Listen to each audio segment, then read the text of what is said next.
هوش گوش ما که در همه دنیا که هست از همین خاطر ما آدمای فقیر به نظر نمیگیریم. و ایلا اگر تاریخ پیامبران را نگاه کنین بجز حضرت سلیمان همه پیامبران فقیر بودن.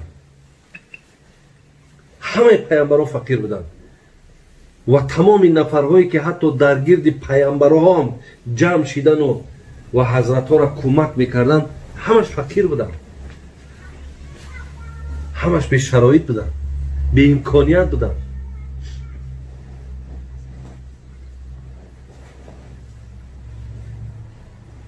حضرت جنونی را خدا رحمت کنه، شاید حضرت جنونی هم همین بگیم قضیاتی نشید که همین 300-400 سال پیش هست.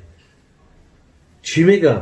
میگه به حضرت بود دائم حب درویش، تو چون اقرب زنی درویش رو نیش. میگه میدونی که پیامبرت فقیر دوست میداشت، ترا چی درد رسیده که فقیرها را مثل اقرب مثل کژدموری نیش میزنی؟ چرا؟ برای همین یعنی محبت فقیر هم برادر عزیز برای ما مهمه. ولی ابراهیم ادهم حکایه میکنه، میگه یک کسار 10,000 درمش داد. 10,000 درم در پیش گو حضرت نمیره بگی و در حق من دعا کن، این پولی به حق کلام بود. میگه گرفتم تا درم ها برادر عزیز و توفیق بیو تقوا را بیو همه که گیره گو خدا پدر و مادر تا رحمت کرد در پیش ما گفت الفقر و فخری، گفت ای فقیری فخری مای، تو میخوایی که می فخری مرا بگیری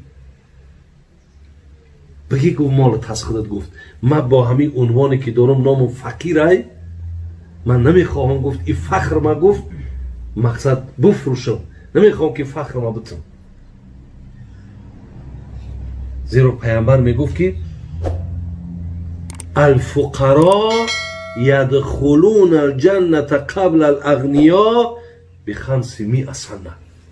500 سال پیش از نفرهای مالدار و پولدار فقیرها داخل جنت میشوند.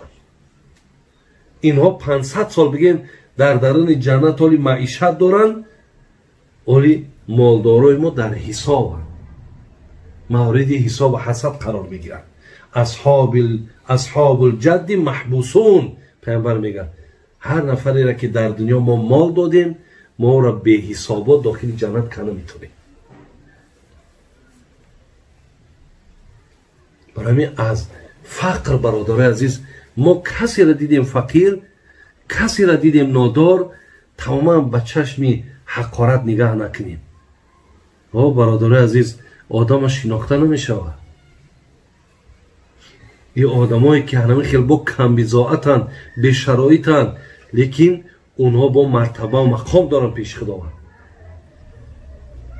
اون میگه در زمانهای پیامبر میگه همین خیلی نشستگی هم از صحبت رفته ثابت که یک نفری بگیم بوی بابا که به هر حال بودم ایماندار میگه آمد این خنیگه کرد طرف را که جا نیست، فقط پهلو یک آدم کم بغل در جای همه لباس های او پوری خاک همی خسته همی خیل خیلی مردک لباسکاش با تازه اولفته گوز بری در بشین مقصد با همون یکان در خس خوشوکش بود در لباس میزنه در دلش میگه میره گذران میگه و بعد به همون یک دلی نخواهم میگه و در برک همون شیش که حضرت میگه خیلی نگاش کرد با همون بگیم که نوری نبوتش گفت ترسیدی که فقرش میگذرد.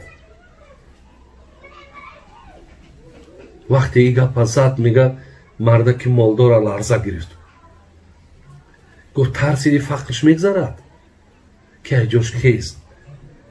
گفت حضرت هرچی شما بگین شما حق میگین، لیکن برای همین بی‌ادبی کردگیم، برای همین مقصد گویم یک گمان نادرستی کردگیم، من از همین آدم عذر میخوام و میخوام که نصفی همین مال ما بتمشه من را ببخشه. بعد پیامبر گفت چی میگوی برادر تا؟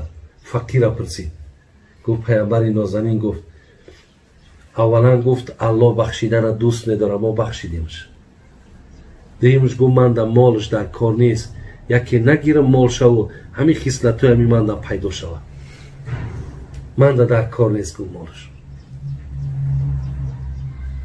برای همین برادر عزیز و گرامی، حقیقتا نفری را که پیامبر میگن من بشارتی به جنت میتونم، فقیری هست که از لقمه حلال زندگیش به اتمام میرسونه، فرزندکوش به وایه میرسونه و هیچ وقت فقر نداری پیش عبادتش پیش خدا ترسیش نمیگیره. این خیلی فقیر گفت جاش راستا جنت های. دو، المرأة راضی عنها زوجها. دویم، عادی کده گویم اگر سعدلا ای زنش راضی باشه زنش در جنت های. هر زنی را که مردکش از او راضی باشه او زنک در جنت های.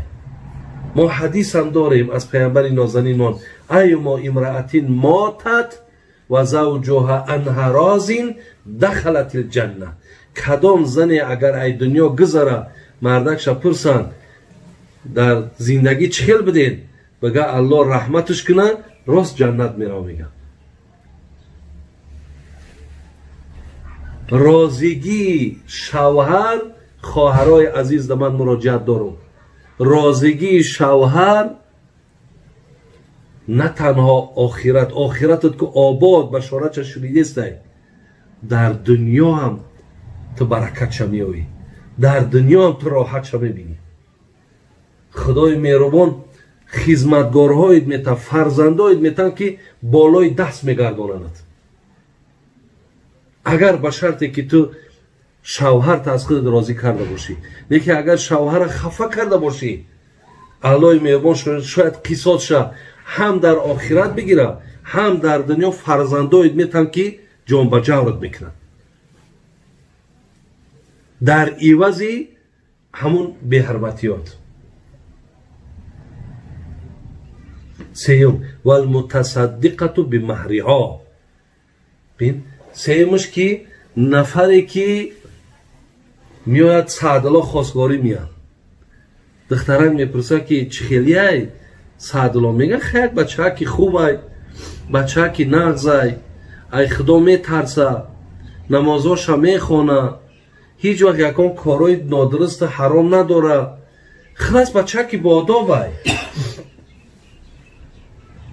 بعد میگه که خیلی خیلی که باشد من همین مهر مده در کار نیست، در عوض مهرم ما همین خصلت های نیکی همین بچه در عوض مهر من. میگه ای زنم در جنت های. برادر ما در فیسبوک خوندم در ایوردانیا یک بچه قطعه دخترک هر دوش در مدینستود میخونده هم یا دیگر نقص میدیده هم. بعد بچه خانه دختر خواستگاری میاد میگد که انا خواستگاری در دولت های عرب برادر عزیز بسیار ارزشش بلنده، فقط و فقط برای یک تیلاوریش قریب 1 کیلو 2 کیلو تیلا میخری، بغیر او قدر مبلغایی که صرف میکنی. بعد میگد که چی مقداره مهرش، چی مقداره؟ پدر دختر برادرت میدونید چی میگه؟ میگه که همین دختری من تو دا معقوله؟ میگه معقوله، من همیرا میگیرم، بسیار دختری خوش اخلاقه. میگه خوش اخلاق که باشه، میگه در عوضی مهری همی 1 میلیون بار برای پیامبر دا صلوات بفریست، بود کدی بیا نکاح کده میتوند. میگه کده برای 1 میلیون از روی انصاف 1 میلیون حساب کن، در 1 ماه میخونیش، در 2 ماه میخونیش. بین اللهم صل علی محمد و علی آل محمد، اللهم صل علی محمد و علی آل محمد، یا کما صلیت علی ابراهیم و علی آل ابراهیم انک حمید مجید. 1 میلیون بار بچم بگو مهر دختری ما همی بیا نکاح کده بگی برا. ببین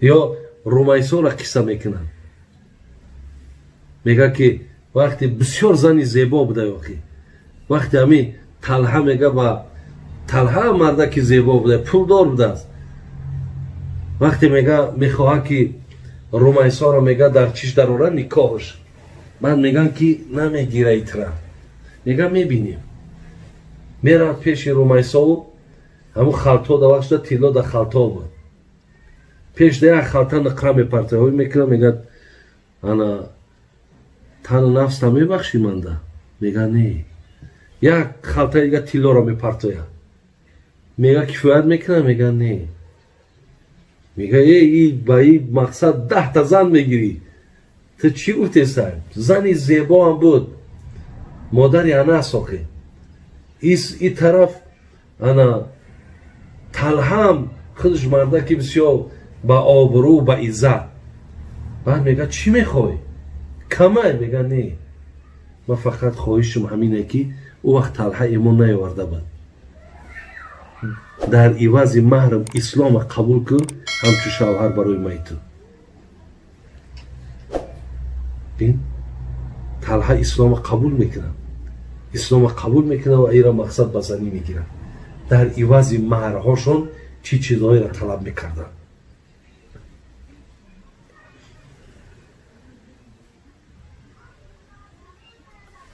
دیگرش برادرای عزیز نفری را که پیامبر بشارت به جنت داد او کی بود و راضی و عنه ابوا چهارم نفری که پدر و مادر راضی باشد کسی را پدر و مادرش راضی باشد پیامبر گفت یعنی ما پیشکی میگم که این داخل جنت است پنجم و تائب من الذنب کسی که از گناه های کردگیش توبه کرد این هم داخل جنت است این 5 چیزی بود برادر عزیز که پیامبرمان پیشتر گفت که اینها اهل جنتند اگر من علم غیب می داشتم لیکن انشاءالله این نفرایی را که ما خوندیم از گفته پیامبر نازنین من هر کسی که در این داخل باشد ما با همه ای علاقه شناس شدیم حقیقتا اینها در اینها نشانه های جنتی بودن علاقه هویدا خدای مهربان خاتمه هممون بخیر کنه ایمانمون با سلامت نگه بداره در ما سعادت داره خدای مهربان بازم زندگی خوب زندگی نیک نصیب گردانه و اهل جمعیت ما را خدای مهربان قدماتون در حسنات نویسه و همیشه در این خاندانهای شما خرسندی ها و خوشی ها را برقرار و بردوام نگه داره اللهم اعنا ذکری و شکری و حسن عبادتک آمین یا رب العالمین برکت یابید خدا نگهبان باشه و خارج رو نخیزید برای که